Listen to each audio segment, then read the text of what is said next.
જય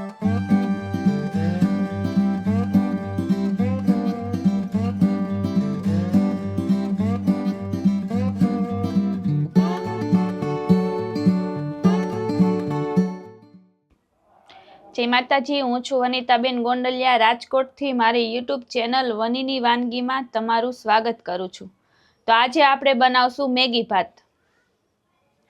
તો મેગી ભાત બનાવવા માટે મેં અહીંયા 1 વાટકી જેટલા ચોખા લઈ લીધા છે, બાસમતી લાંબા ચોખા આવે એ. અહીંયા મેં 2 મોટી સાઈઝના બટેકા લીધા છે, એને પણ કટિંગ કરીને રાખ્યું છે. 1 સાઈઝ મોટી ટમેટું લઈ લીધું છે, એને કટિંગ કરીને રાખ્યું છે. 2 ડુંગળી લીધી છે, એને કટિંગ કરીને રાખ્યું છે. 2-3 જેટલા આપણે મરચાં આવે એ લઈ લીધા છે, એને કટિંગ કરીને રાખ્યું છે. અહીંયા થોડું ગાજર લઈ લીધું છે અને અહીંયા વટાણા ફોલીને 1 વાટકી જેટલા લઈ લીધા છે. વઘાર માટે આપણે તેલ લઈ લીધું છે, જોઈ પ્રમાણે વાપરશું. ધાણા સુધારીને રાખ્યા છે. આમાં સૂકા 2 મરચાં છે, આમાં લીમડાના પાન છે એ લીધા છે વઘાર માટે. આપણે 1 મેગી આવે એની સાથે મસાલો આવે, 1 મેગી લીધી છે અને મસાલો છે સાથે. અહીંયા આપણે પાણીનો જોતા પૂરતો ઉપયોગ કરશું. આમાં બધા આપણે રેગ્યુલર મસાલા લઈ લીધા છે. તો હવે આપણે મેગી ભાત બનાવવા માટે હવે આપણે સૌથી પહેલાં અહીંયા કુકર મૂકી દઈ, ગેસ ચાલુ કરી દઈ, કુકર મૂકી દઈ. હવે આપણે એમાં ભાત હોય એ પ્રમાણે આપણે તેલ લઈ લેવાનું. મેં 2 થી 3 ચમચા જેટલું તેલ નાખી દીધું છે. તેલને ગરમ થવા દઈ. તો હવે આપણે તેલ ગરમ થઈ ગયું છે, આપણે 1 ચમચી જીરું નાખી દેવાનું છે. જીરાનો વઘાર કરવાનો છે, રાઈનો નથી કરવાનો. આપણે જીરું નાખી દેવાનું. પછી આપણે સૂકા મરચાં લીધા હતા એ એડ કરી દેવાના છે.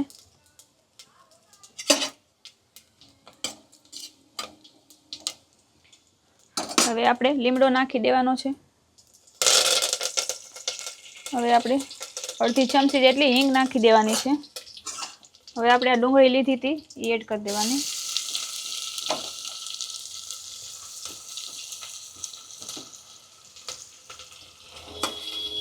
એમાં મરચાંનું કટિંગ છે એ પણ નાખી દઈ.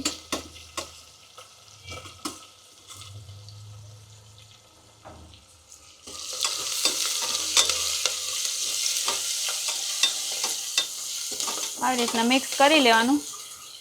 1 જ મિનિટ ડુંગળી રહેવા દે એટલે સરસ થઈ જાય.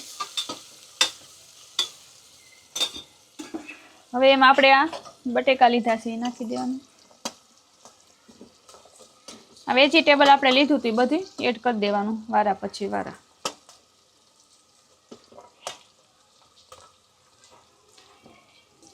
ગાજર છે એ પણ એડ કરી દઈ. વટાણા આપણે 1 વાટકી લીધા છે એ એડ કરી દઈ. હવે બધું મિક્સ કરી દઈ. ટમેટા આપણે તેલે નાખવાના છે, થોડી વાર આ રહેવા દઈએ તેલમાં.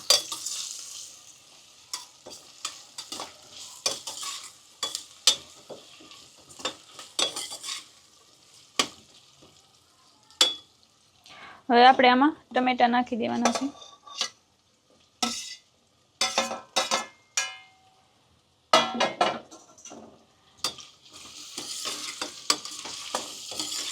હવે આને 2 થી 3 મિનિટ બધું આપણે આવી રીતના સડવા દેવાનું છે, હલાવતું રહેવાનું. તેલમાં સડી જાય એટલે પછી આપણે મસાલા નાખવાના છે. હવે આપણે આ 2 થી 3 મિનિટ જેવું રહેવા દીધું, સરસ સડી ગયું છે. હવે આપણે આમાં સ્વાદ પ્રમાણે મીઠું નાખી દઈ. 1 ચમચી જેટલું નાખ્યું. અડધી ચમચી જેટલી આપણે હળદર નાખી દેવાની. ધાણા જીરું પાવડર થોડો નાખી દેવાનો. લાલ મરચું આપણે એડ કરી દઈએ, જેવું તીખું ખાવું હોય એ પ્રમાણે આપણે એડ કરી દેવાનું. હવે આપણે આ બધું મિક્સ કરી લઈએ.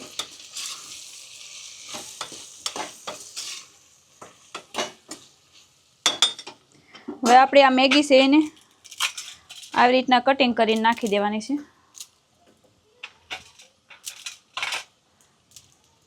જેથી કરીને આપણે ભાતમાં સરસ ભળી જાય. આવી રીતના આપણે કટિંગ કરી નાખ્યું. હવે આ ભાત મેં ધોઈ લીધા છે. 2 થી 3 પાણીએ સરસથી આપણે ધોઈ નાખવાના. હવે એ પણ આમાં એડ કરી દઈએ.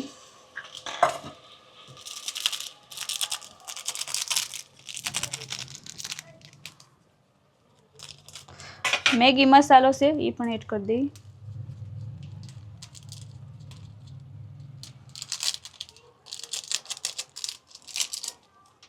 હવે આ બધું આપણે સરસ મિક્સ કરી લઈએ.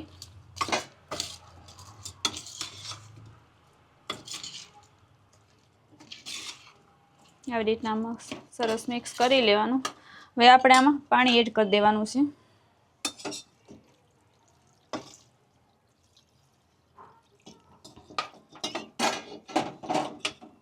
પાણી નાખીને આપણે બધું સરખું મિક્સ કરી લેવાનું. પાણી ભાતની ઉપર થોડું રહે એટલું જ નાખવાનું છે, બહુ ઝાઝવામાં નહીં નાખવાનું. 3 વિસલ આપણે કરવાની છે. આવી રીતના બધું વેજીટેબલ ડૂબી જાય અને ભાત ડૂબી જાય એવી રીતના રાખવાનું છે. આવી રીતના હવે આપણે આમાં 2 થી 3 જેટલી વિસલ કરી, 2 થી 3. હવે આપણે કુકર બંધ કરી દેવાનું છે. હવે આપણે 3 વિસલ કરી લઈએ, પછી આપણે જોઈ લઈએ. તો હવે આપણે 3 જેટલી વિસલ કુકરમાં થઈ ગઈ છે. આપણે ગેસ બંધ કરી દીધો છે. તો હવે આપણે જોઈ લઈએ ભાતમાં.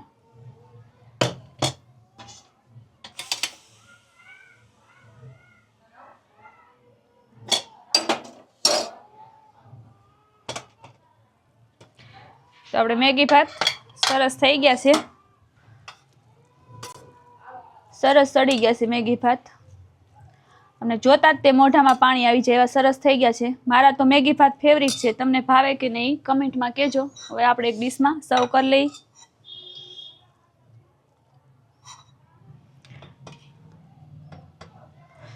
ખાવામાં પણ બહુ સરસ થાય છે, સ્વાદમાં પણ સરસ થાય છે.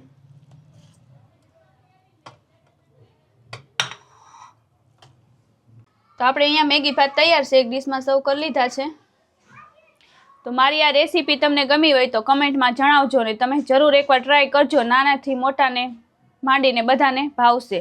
અને મારી ચેનલને લાઈક કરજો, શેર કરજો અને સબસ્ક્રાઈબ કરજો. બેલ આઇકન દબાવવાનું ભૂલતા નહીં.